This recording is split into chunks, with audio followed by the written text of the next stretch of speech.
Lucky Marwat और बन्नू में नामालूम मुसल्लह अफराद की फायरिंग से 3 ट्रैफिक पुलिस एहलकारों समेत 4 एहलकार शहीद हो गए हैं। लकी मरवत में मोटरसाइकिल सवार दहशतगर्दों की फायरिंग से ट्रैफिक पुलिस इंचार्ज समेत 3 एहलकार शहीद हो गए।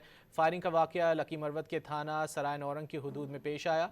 शहदा की शनाख्त इंचार्ज ट्रैफिक पुलिस नौरंग जलाल खान, कांस्टेबल अजीजुल्ला और कांस्टेबल अब्दुल्ला के नामों से हुई।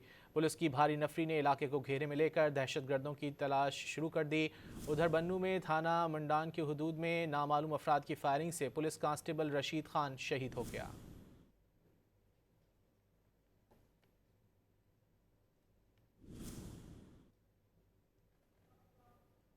लकी मरवत और बन्नू में नामालूम मुसल्लह अफराद की फायरिंग से 3 ट्रैफिक पुलिस एहलकारों समेत 4 एहलकार शहीद हो गए हैं। लकी मरवत में मोटरसाइकिल सवार दहशतगर्दों की फायरिंग से ट्रैफिक पुलिस इंचार्ज समेत 3 एहलकार शहीद हो गए। फायरिंग का वाकया लकी मरवत के थाना सराय नौरंग की हदूद में पेश आया। शहदा की शनाख्त इंचार्ज ट्रैफिक पुलिस नौरंग जलाल खान, कांस्टेबल अजीजुल्ला और कांस्टेबल अब्दुल्ला के नामों से हुई। पुलिस की भारी नफरी ने इलाके को घेरे में लेकर दहशतगर्दों की तलाश शुरू कर दी। उधर बन्नू में थाना मंडान की हदूद में नामालूम अफराद की फायरिंग से पुलिस कांस्टेबल रशीद खान शहीद हो गया।